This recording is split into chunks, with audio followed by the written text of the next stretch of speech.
hear a new student, Stefan, talking to an assistant, Anna, at the student union about his membership. You now have 30 seconds to read questions 1 to 6.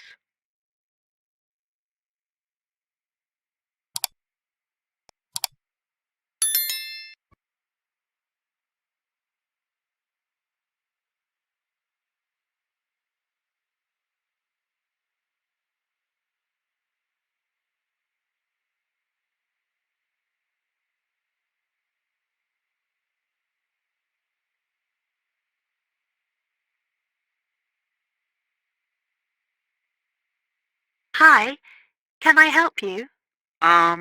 Yeah, I hope so. This is the first time I've been down to the union. I'm a new international student, and I just wondered what to do. Oh, right. Well, normally we ask international students to fill out this form, and we put your details on the wall by reception. Then other students can contact you. It's a way for everybody to get to know each other. It can be a bit lonely otherwise. Oh, I see. What's your name? I'm Anna, by the way. It's Stefan Unger. Okay, well, just write that there next to name, Uh-huh. and then fill in the rest. Right.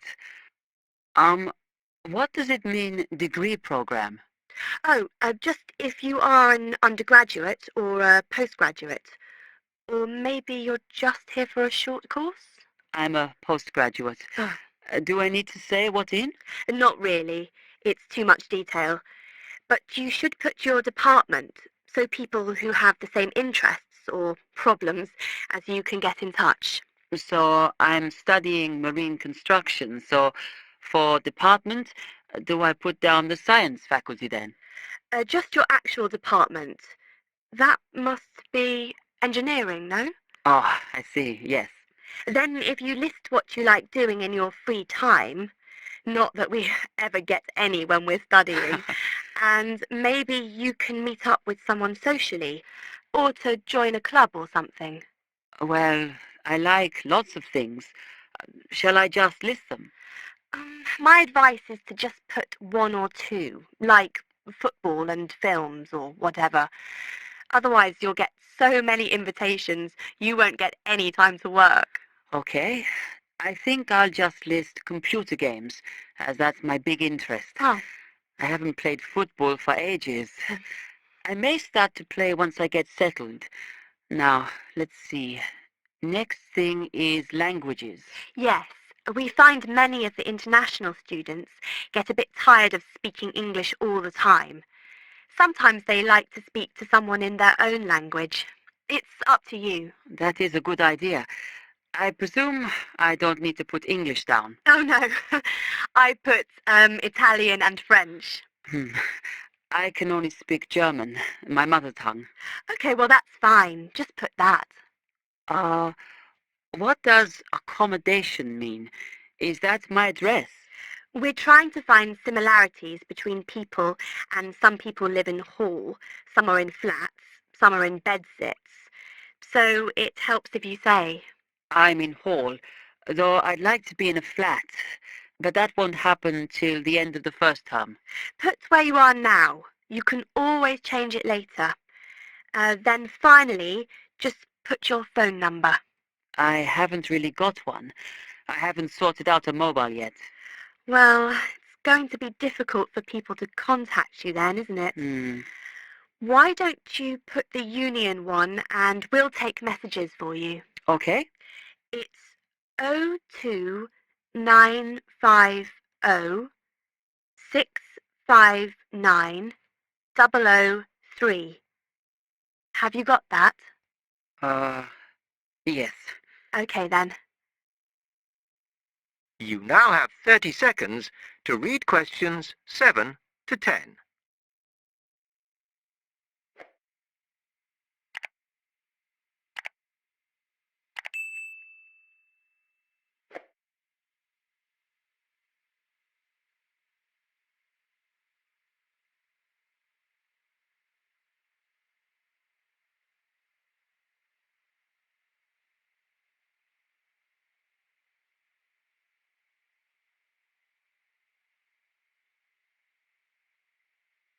Oh, I had a couple more questions about the services you've got here. It says there's a photocopier here. Yes, you need to get a card from the shop, and then it's available to all students in the mornings. The union uses it after 1 p.m. Okay. I see also the union organizes loads of events. Are they always held here in the union building? It looks big enough. If you're interested in something, you should check the poster or our website. In fact, we normally use the Round Theatre opposite the conference centre for most events because the sound system is better. Right. I'll do that. Also, I wanted to hire a van. Can I do that through you? No, you need to present a case, really. Ah. They're not just available for hire to anyone. The president said we have to limit who is allowed to hire them. The person you need to see is the transport secretary. She's on the second floor. Okay, thanks. The other thing is, are all the discounts we get with our union card listed on the back of the card? I thought there might be more. No, that's it, I'm afraid. Mainly books, clothes and music. Though we are currently negotiating to get one on newspapers, so that should be valid from next term. Okay, thanks a lot for your help. Section 2. You will hear a library assistant talking about the library she works in. You now have 30 seconds to read questions 11 to 15.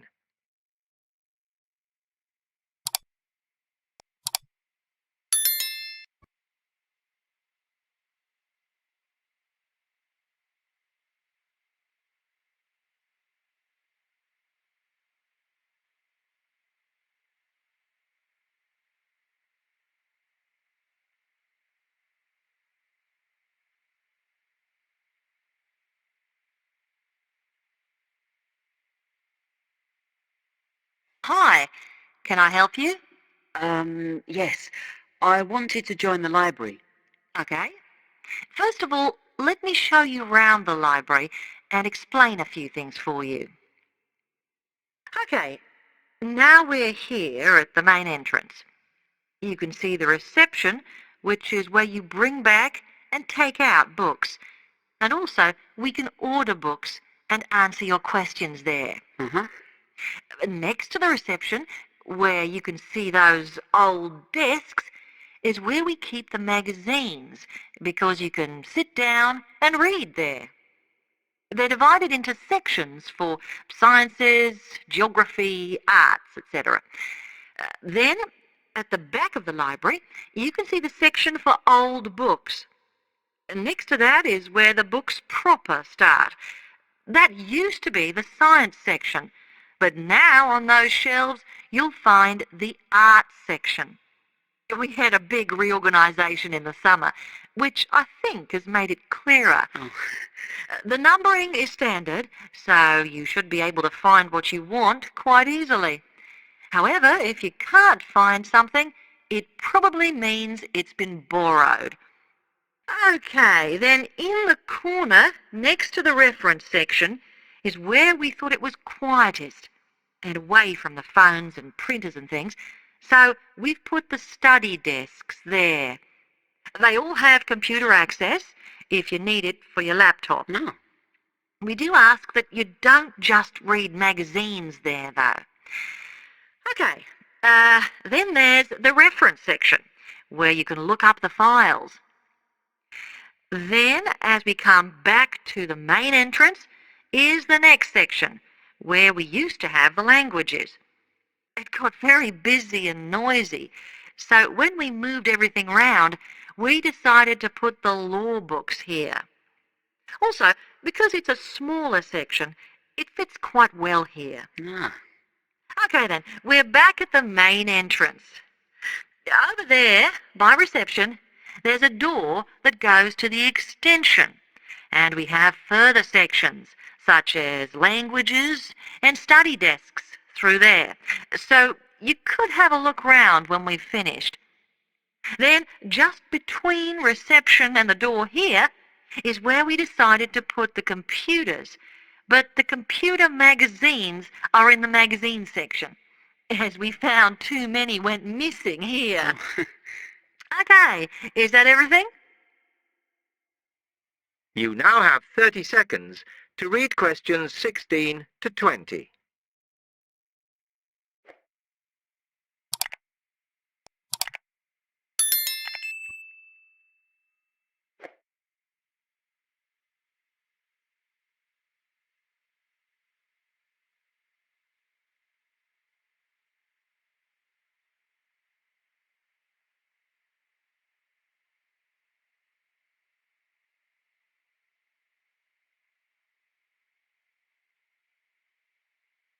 That's great, thanks. Can you just tell me a bit about borrowing and the rules and whatever? Of course. Over the last 2 months, we've been introducing a new system for this, and you can now take books out for 6 weeks. That's generally enough for most people. We usually get books back within 30 days. Of course, you may decide to renew the period. You used to have to come in to get the book stamped because we don't like doing it over the phone, as there's no record of it. But now you can do all that via email. Oh. If you do forget to renew, then we do make a charge, I'm afraid. That helps our costs, of course, but we do insist on it. The good news is that there is only one charge. I know some libraries charge £1 for 1 week, and then it goes up with each week it's late. We ask for £1.50, as we think that's high enough to stop people being overdue. The other thing you may want to know is what you do about books that are not on the shelves. We do have a system for reserving them.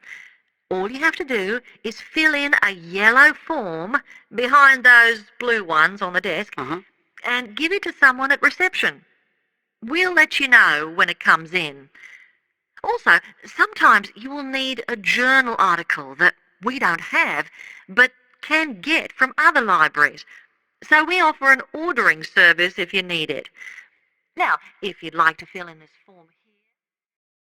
Section 3. You will hear two students, Ramil and Kirsten, discussing presenting a paper at an architecture conference. You now have 30 seconds to read questions 21 to 28.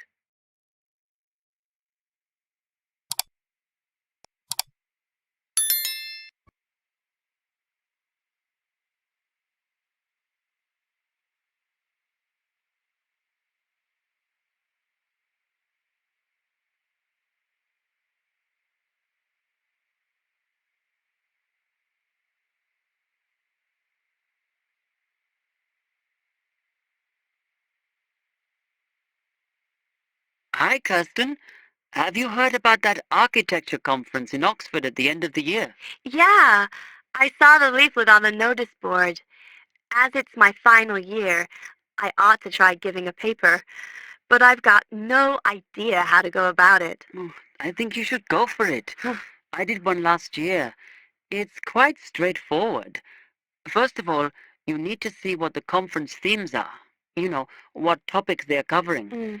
You can do that by looking it up on the website. You need to submit a paper that falls into one of the categories they give you. Oh, that may give me some ideas. Then, while you're doing that, you should also have a look at the information on how to submit your paper. The rules, if you like, such as the length. It's important you follow those. I see. And then I suppose the next stage is to start writing it up. I'd like to use it as an opportunity to propose some future work, but I understand it must be based on current work. Still, there's plenty to choose from. It makes sense to do something that I'm more familiar with. Yes, and the other thing is, when you've written it up, then go back and look at your data carefully and make certain that you've presented it in a format that is standard for your subject. Remember, people have to absorb information very quickly while they're listening. Don't make it too complicated. Okay, well, I reckon that'll take me about a month to get that sorted.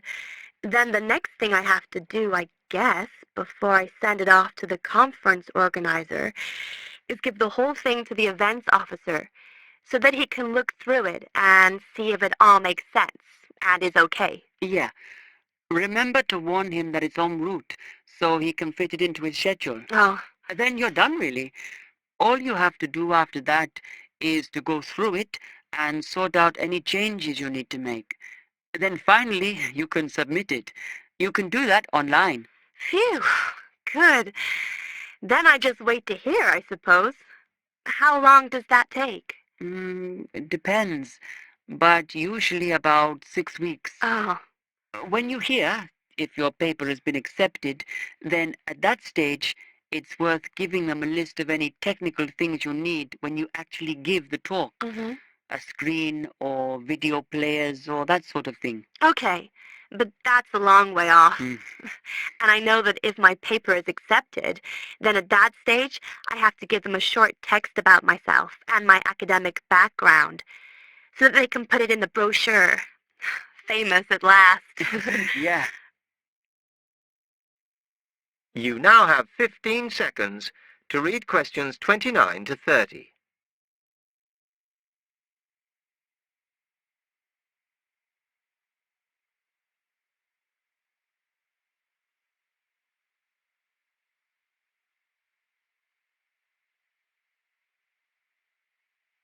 Right, well, I've got to get a couple of things sorted if I'm going to get this paper completed. Have you got enough data? Possibly. I'd like to reinforce some of it, though, so I thought I'd send out some more questionnaires. I was looking at that thesis that Angela wrote last year, and she said you need a sample of over 100 to be sure of your results. I think some of this year's postgraduates are doing some of the same stuff as you on buildings. Why don't you talk to them? I'll end up getting confused. It would be more useful for me to actually go out to that site by the rail bridge to see how they're building the new factory. Oh, I managed to get hold of Professor Barnett at London University, and he said I should go out and take pictures. I'm pretty busy, but I'll have to make time. Anyway, what about you? What are your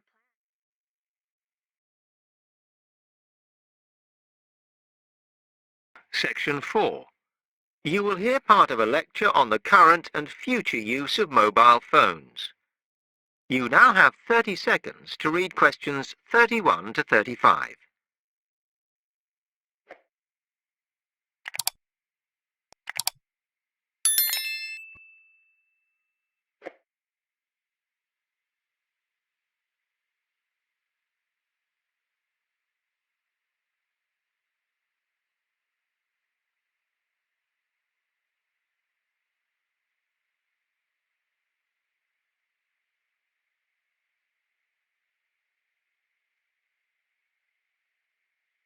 Okay, now today we're looking at changes in communication, and specifically changes that have just happened or are likely to happen in the next few years. Key to this is the mobile phone, which is increasingly being seen as an all-purpose system rather than just a phone. If you only use your phone for texting and making calls now, you will be amazed at how you'll be using it in the future. The technology has been developed for a range of other uses. For example, phones could be used so that if you are meeting someone and they get lost, you could send them a map of your location to help them. This will save all those complicated explanations over the phone and our poor friends or colleagues trying to drive and find out where they are at the same time. And if you get bored waiting, or if you're traveling, for example, you will soon be able to see TV news on your phone as it is actually being broadcast. This means that you won't have to miss any of your favorites if you were away for a few days. Most people have got used to texting now, and young people send pictures to each other. But what is exciting is the possibility of putting music with them before you send them. And it's not all frivolous. Phones are going to become even more critical in business and education. Some recent developments have a highly practical usage. So, for example, as lecturers, we will be able to send everybody a text to let them know if lectures have been canceled. And the new phones could have a further use in education, as well as business, as they will enable us to go to any destination, such as when we are doing a field trip, for instance, and from there to send data directly to a computer so that we can access it when we get home. This means we will no longer be limited by what the phone can store.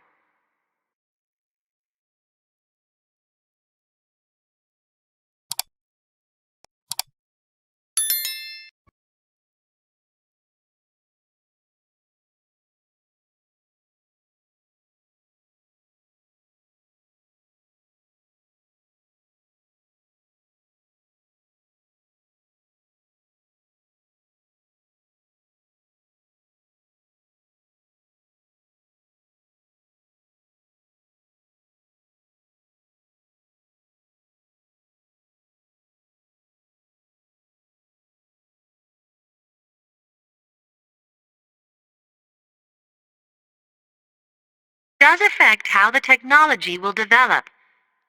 Some research has been done on how people use phones, and some of the results are surprising. One of the increasing usages of mobile phones is to get all sorts of data, such as phone numbers, the weather, train times, etc. And while there's been an attempt to set up connections with things that women might be interested in accessing, it is overwhelmingly men who do this. But what about the traditional use of a phone? To speak to people? I suppose we would predict that it is mainly women who use phones as a method of contact for friends and family, but, in fact, the genders exploit this facility equally. I've spoken about the increased business usages that phones will offer, and I suppose we would associate this usage with men. The survey picked up, though, that women are often working from home or catching up with work in the evenings, so they use phones in this way as much as men do. Most of us are aware we can store photos on our phones. It's an ideal method of capturing a moment wherever you are. Women tend to be the group that keep photos on their phones, but it seems that men use their phones to actually take pictures much more than women do. And of course, all this knowledge affects the marketing that the companies will do in